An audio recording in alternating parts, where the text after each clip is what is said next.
दशहरा पर्व पर प्रतिवर्ष भगवान राम के द्वारा रावण दहन किया जाता है, जिसको लेकर राम, लक्ष्मण, हनुमान सहित अन्य पात्रों का भी चयन किया जाता है। होशंगाबाद जिले की सिवनी मालवा तहसील में रहने वाले एक सराफा व्यवसायी के द्वारा पिछले 18 से अधिक वर्षों से राम, लक्ष्मण, हनुमान सहित अन्य पात्रों को तैयार किया जाता है। सराफा व्यवसायी पंकज सोनी की माने तो भगवान के पात्र बनाने के लिए ऐसे बच्चों की आवश्यकता होती है जो आकर्षक हों और राम लक्ष्मण की भूमिका को निभा सकें, उनके भीतर एक भाव झलके। पंकज सोनी बताते हैं कि उनके परिवार में वर्षों से परंपरा चली आ रही है। अब राम, लक्ष्मण, हनुमान सहित अन्य पात्रों को तैयार करने की परंपरा को वह स्वयं निभा रहे हैं। वह प्रतिवर्ष दशहरा पर ही नहीं बल्कि नगर में होने वाले अन्य आयोजनों में भी इस तरह के पात्रों को तैयार करते हैं। पात्रों को तैयार करने में बहुत मेहनत करनी पड़ती है, लेकिन जब उनके द्वारा बनाए गए पात्र बेहतर प्रदर्शन करते हैं तो उनकी सारी मेहनत सफल हो जाती है। पंकज सोनी बताते हैं कि जब आज से 18 साल पहले जब शुरुआत की थी तब बहुत समस्याओं का सामना करना पड़ता था, क्योंकि सामान ही उपलब्ध नहीं हो पाता था। अब समय पहले जैसा नहीं रहा है, अधिकांश सामान हमारे द्वारा स्वयं ही तैयार कर लिया गया है। अब हमारे पास इतनी सामग्री है कि हम एक साथ 4 झांकियों के पात्र तैयार कर सकते हैं।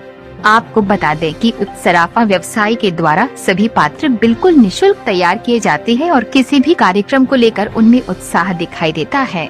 इस दशहरा पर्व पर राम के पात्र में अनुज सोनी नजर आएंगे, वहीं लक्ष्मण के पात्र में सरल गौड़, हनुमान के पात्र में यशराज ठाकुर एवं शुभ ठाकुर नजर आएंगे। इनको तैयार करने वाली टीम में पंकज सोनी, नित्यराज सोनी, स्वप्निल सोनी, नीरज सोनी सहित स्वर्णिम सोनी की महत्वपूर्ण भूमिका रहती है।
ये राम लक्ष्मण हनुमान की जो झांकी सजाने का जो सिलसिला है, लगभग मुझे 18 वर्ष हो चुके हैं और ये 19वां वर्ष मैंने राम लक्ष्मण हनुमान का दरबार सजाया है जी। इसमें देखा जाता है कि उत्साह बच्चों में अच्छा खासा उत्साह देखा जा रहा है। जब हनुमान जी बने, राम बने, तो आपका एक मैसेज आप क्या देना चाहते हैं संदेश?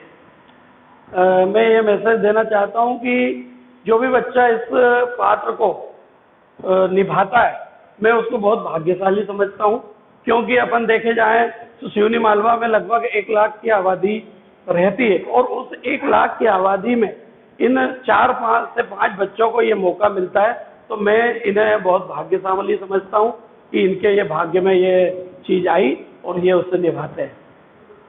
सभी पात्रों को तैयार करने में समय लगता है, क्या क्या तैयारियां आप करते हैं? तैयारियों में तो ये रहता है कि पहले तो जो था सामान जो सजाने का था वो हमें एकदम डायरेक्ट मिलता नहीं था, हम सब चीज़ें हमने हाथों से तैयार की।